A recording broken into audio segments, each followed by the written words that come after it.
Buckle your seatbelt, Dorothy, because Kansas is going bye-bye.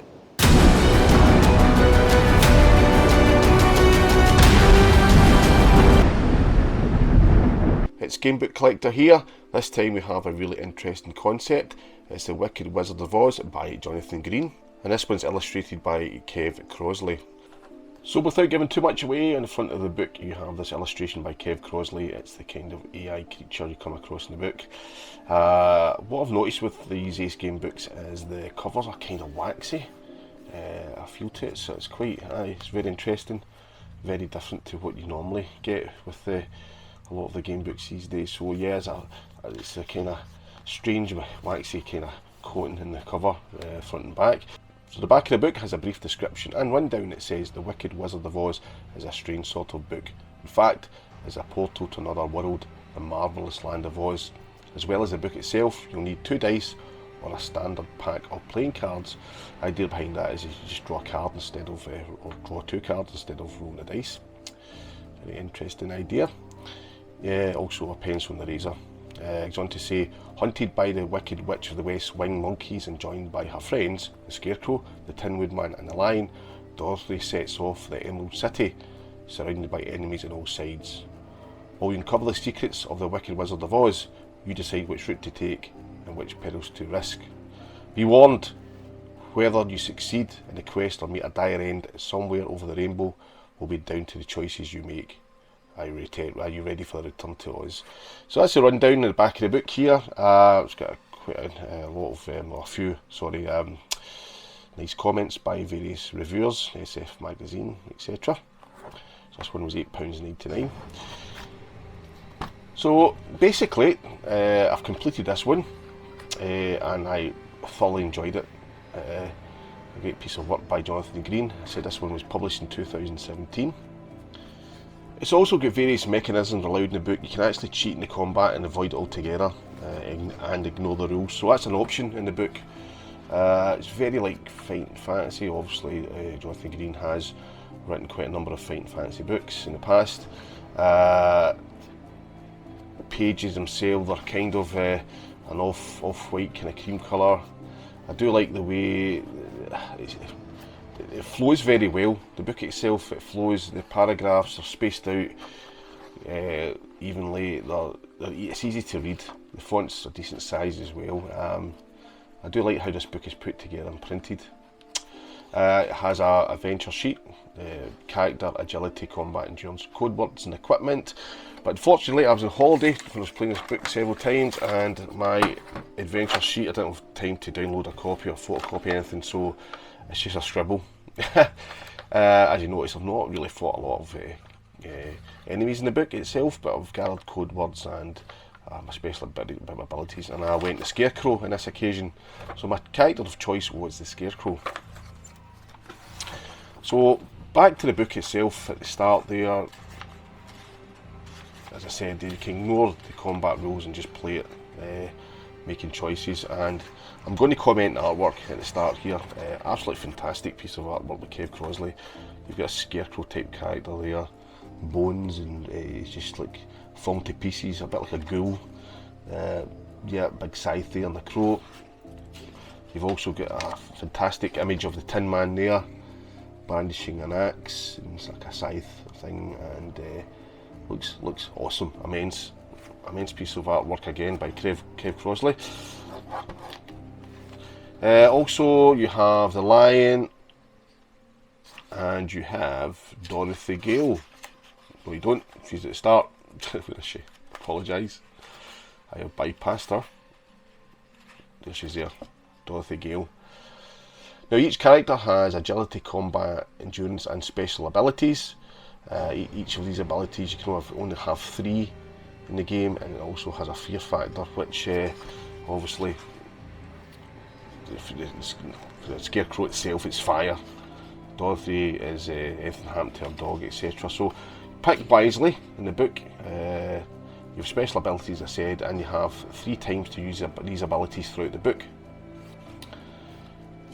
Now also another interesting mechanism in the book is, for example, this symbol here.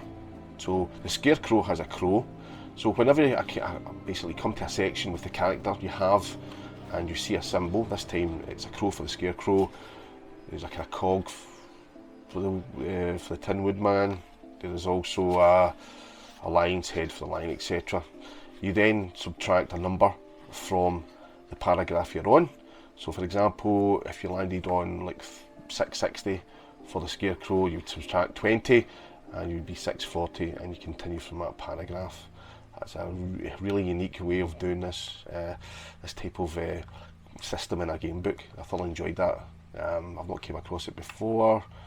I've only read one of Ace Gamebooks, this is it here so far, by Jonathan Green. I'm not sure if the mechanisms in other books, I'll certainly find out. So that's the kind of mechanism in the book, how you can play it. And the book itself is pretty meaty, pretty thick, but again, you are choosing from various characters. 4 characters: Dorothy, the Tin Man, Scarecrow, and the Lion. So obviously, the book is not like linear to one character. It's all 4 of them. So I mentioned the artwork at the start. The artwork in this book is fantastic, by Kev Crosley. You've seen the pictures at the start there. This piece of artwork here is something out of the Marvel Avengers film. You've got Dorothy Gale, you've got the Scarecrow, Tin Man, and the Lion. Yep, something like it out in an Avengers movie. Fantastic. Now I'm going to mention something about artwork as well that I didn't. There's also pluses and negatives here, and what I didn't like about it, and I'm really sorry about this, Jonathan or Kev Crosley, is some of it looks unfinished. Alright, so there's a piece of artwork here. I don't know if it's a juggernaut or whatever, but yeah, there's no contrast in the artwork here.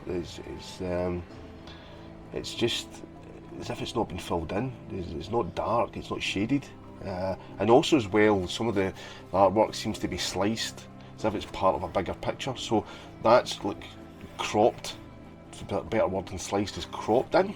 I find that strange. Several ones like that there. Again, that looks like it's been cropped from a larger image. And some of it, I mean, a lot of it is actually, it's excellent. The characters are excellent. I said, look at the start. I mean, there's a lot of shade in there, but that's like unfinished as well. I don't know. You look at the artwork at the start here. The main AI character there, fantastic. I'm being nitpicking, honestly, but there's a couple of things I've noticed. Look at that, that's awesome, fantastic piece of artwork. That looks finished, contrasted, shadowed, shading, whatever you want to call it. Yeah, a lot of detail in that, along with that one as well. Well, I just said, that one as well, as I said there, but some of the other ones are just, I don't know, it's kind of missing. That's a great piece of artwork there. Never came across that character, unfortunately.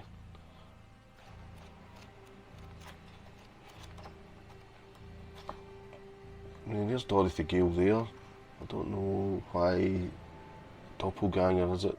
It just looks like the shading's not completed in it. I don't know.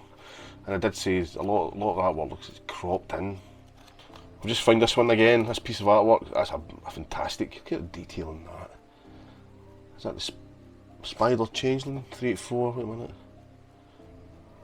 Yeah, that is the Spider Changeling you're fighting. That's just fantastic. Hopefully you can see that in the camera okay there. Yeah, great piece of artwork there by Kev Crosley. Also as well, going back to the story of the book, not the artwork this time, but the story, it gives you different starting points. So, for example, I was a scarecrow. I think I started at page 250 after reading the initial page. So you start it off, and once you've chose your character, you basically start at different pages or different sections in the book.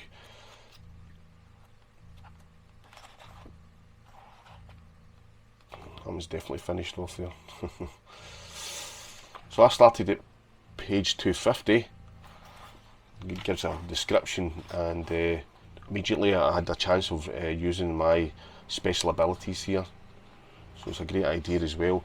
Jonathan Green's text and storytelling really flows. Once you land in a paragraph, it's that easy to read. There was nothing I had to reread. It flows really well.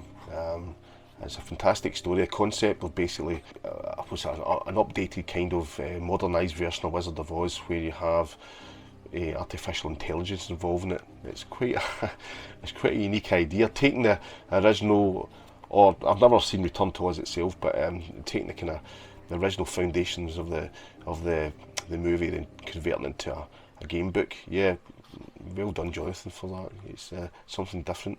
I like that work. It breaks the chapters up as well. You can see it there.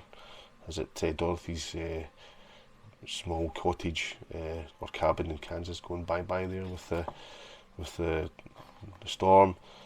Fantastic piece of artwork again by Kev Crosley. The combat system in this game book is very similar to Fighting Fantasy. You roll 2 dice, add your combat score, that's your combat rating, you do it for your opponent as well, and if you win, you take 2 points off their endurance, and if they win, it's vice versa. There's also a part when you fight your character, it tells you if you have the initiative. Basically means that you go first or they go first, so it's an advantage when you fight. But again, as I said, it's very similar to Fighting Fantasy. And you can also use a 52 standard deck of cards. You have various equipment you collect. You have code words to use as well. Throughout the book, various code words are determined, obviously they're aimed at your character, and they do help you. I didn't, as I said earlier on, I came across very few encounters, 1, 2, 3, 4, 5 or 6 ones, but I managed to defeat. As for the other characters, you have a lot of characters out there. There's no one. You have winged monkeys, you have wheelers, there's munchkins you can save, but they're all in the mind and shaped, I think, along the kind of ideology of Jonathan Green, how he perceives them. Yeah, modernised with AI, as I said. So that's The Wicked Wizard of Oz. I completed this one. I thoroughly enjoyed it. A fantastic game book by Jonathan Green. Not too difficult. I find that the whole story itself is a great twist and turn, modernised version of The Wicked Wizard of Oz, incorporating AI as well. But yeah, definitely one to buy. Recommended, Wicked Wizard of Oz. Thanks again for watching.